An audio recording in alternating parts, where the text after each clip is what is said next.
Hazard pay is coming to you in the third stimulus package. No less than 3 types of hazard pay: public sector hazard pay, private sector hazard pay, and tax credit hazard pay.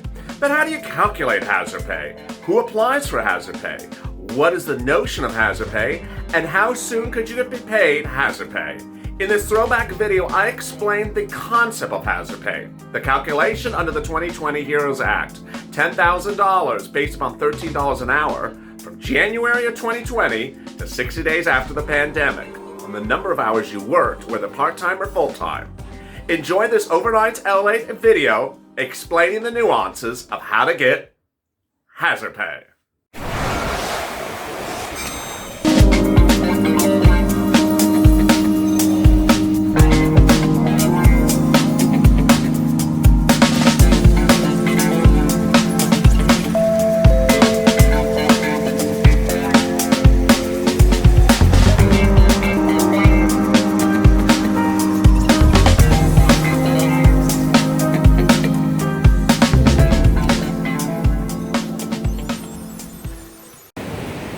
Hazard pay heats up as that $10,000 from the federal government goes to a vote later this month.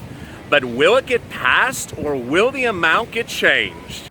Hey everybody, this is LALATE with a second stimulus check and stimulus package update for today. This one's about hazard pay, that $10,000 from the federal government proposed in the HEROES Act, which would come to you if you were an essential worker working during the pandemic or still are.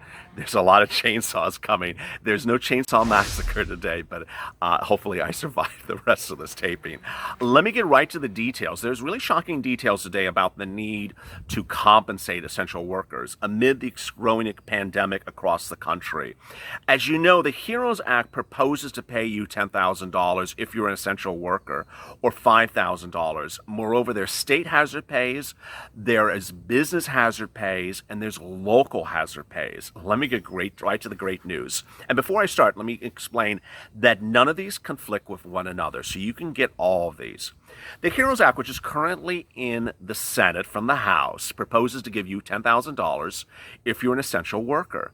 Let me first do the calculation for you, because that's the easiest. It's based upon the number of hours you have worked since January up to the present, and going forward if you're not at the threshold. It includes normal hours, part-time hours, temporary hours, furloughed, and overtime. It includes all hours you worked as an essential worker. It can combine hours from 2 different employers as well if they're both essential. That's the easy part. Next part is the way you calculate it. You take $13 an hour and times it by the number of hours you worked. So when you get that number, if you're over $10,000, bam, $10,000 in your account. There is only one scenario in which it wouldn't be in your account, and that is if you made a lot of money last year. Congratulations. If you made a lot of money last year, and again, this is not my term, a lot. This is what Congress says, a lot. If you made over $100,000 last year, you would only be eligible up to $5,000. The other part that's really great news about this bill is that if you're not at the thresholds now, you can continue to receive the benefits going forward. So let's say you're only at $8,000 and are eligible for 10, you would get a lump sum of 8, and then the $2,000 would be paid to you progressively as you go forward. Really great news. The overriding comments that I always get about essential workers is, who are they? What are they? What qualifies? Do I qualify? I've done a lot of videos on that, but the basic premise is that it's generally what you think it is. Grocery stores, anything medical, anything shipping, anything driving like Uber and Lyft qualifies. Anything that you really would think is essential. There are gray areas, which I cover on a daily basis, and those gray areas are a little bit confusing. But the great news is that Congress has said that the hazard pay bill is supposed to be over-encompassing, not limiting. So they want more things included. There's ultimately one part of the hazard pay bill that is just, it makes me want to itch, like Mitch. It's the part that says ultimately the employer shall apply for you and doesn't have to apply for you. I think it's total I think I was about to curse. I think it's totally ridiculous that you're leaving up to the employer to do, and the employer doesn't have to do it. So ultimately, you could have hundreds of thousands of people who are eligible for hazard pay, and the employers just didn't do it because they didn't want to.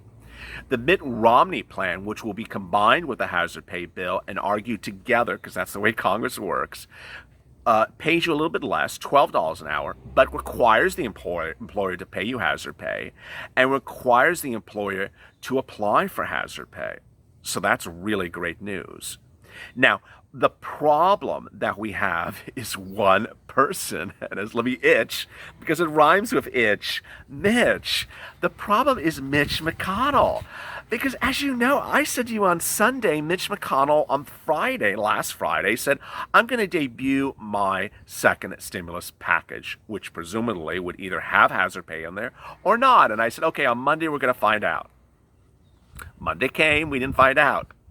Tuesday came, we didn't find out.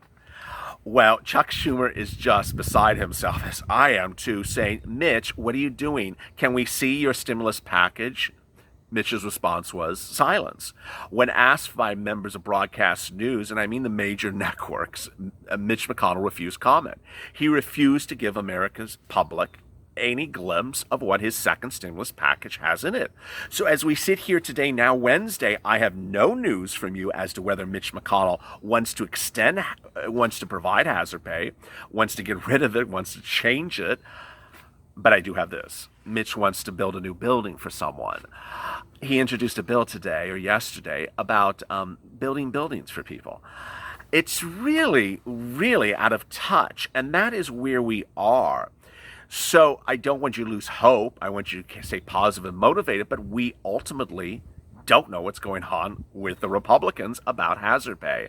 And as I have explained, unfortunately, we have heard little, if nothing, about hazard pay, because really not so much the Republican issue, but the reporters have not asked them the question, so we just don't have an answer.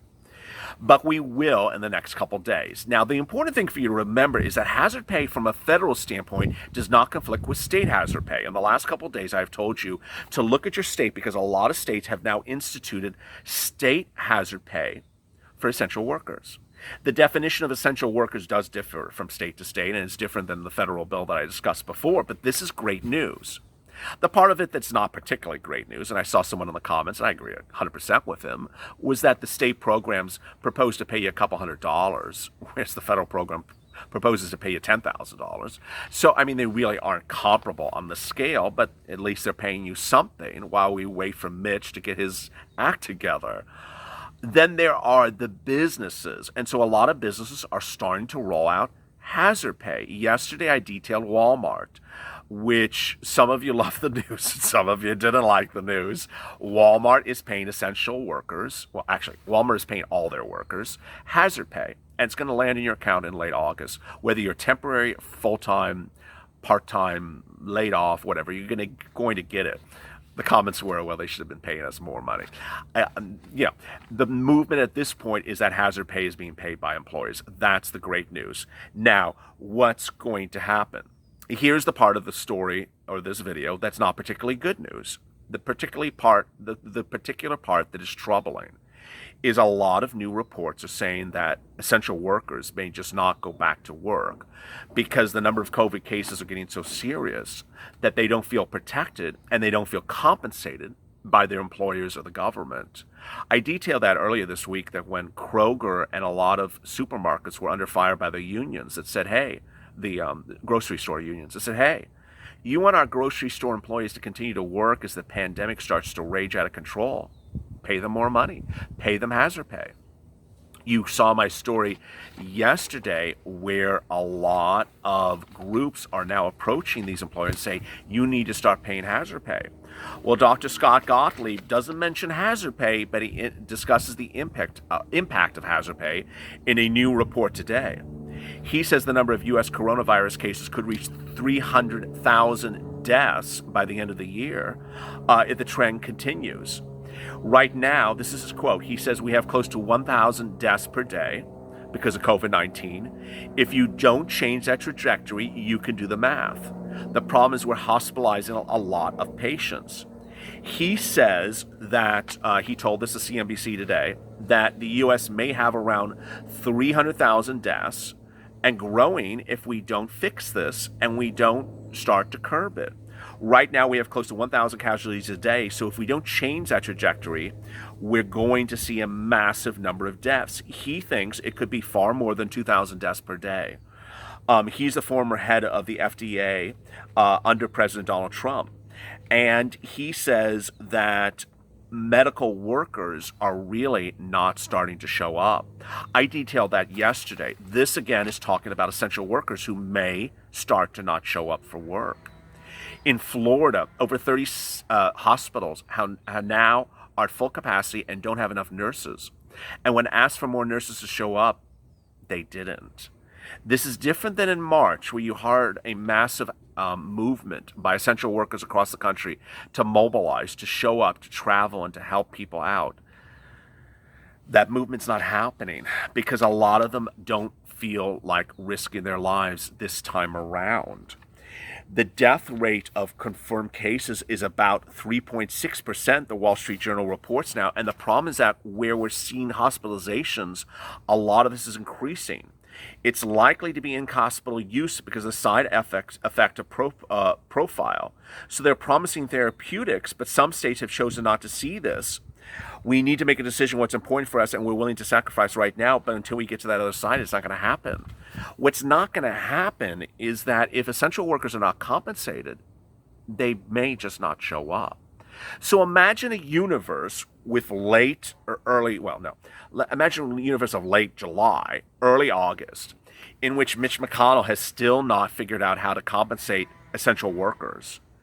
And those essential workers are seeing COVID-19 cases in hotspots like California, Arizona, Louisiana, Florida, and Texas rage out of control. And those essential workers simply choose not to show up to work anymore. Well, what's going to happen? Ultimately, a lot of those businesses could shut down, and you may not have those essential services which you dramatically need. This is a concern that Gottlieb expresses in the report. What's so important for you to understand is that you are essential. I value your services. The other viewers of this channel value your services. You are entitled to hazard pay. You should get hazard pay. But as the pandemic rages on, there's very little movement from the other side of the political spectrum that needs to introduce their Mitch Onse bill so we get hazard pay moving. Ultimately, what's going to happen in the next couple of days is what? You say, LALATE, what's going to happen with hazard pay? Is hazard pay going to pass? I think it's going to feel like going to the dentist. It's going to feel like pulling out teeth because we are really not seeing from Mitch McConnell what's going to be in that second stimulus package. So if I was here to tell you that he doesn't have hazard pay, I would deliver you bad news. I'd say, okay, here comes the battle. It's not in there. I just don't know if it's bad. I don't know if it's good for Mitch. And ultimately, I really don't care what he says because it's going to be a topic of discussion. But the fact that Mitch is working on getting someone some buildings and not getting you a second stimulus package is really troubling. Ultimately, if you have questions to today's video, drop in the comments below. This has been some week. We're about 3 days away from 100,000 subscribers. Thank you for always being a part of this channel, staying positive, staying motivated, and staying smiling. It's like times like this where we don't see things that you really got to keep smiling and stay positive. I appreciate your support. We are all family. And as always, stay with LA for more.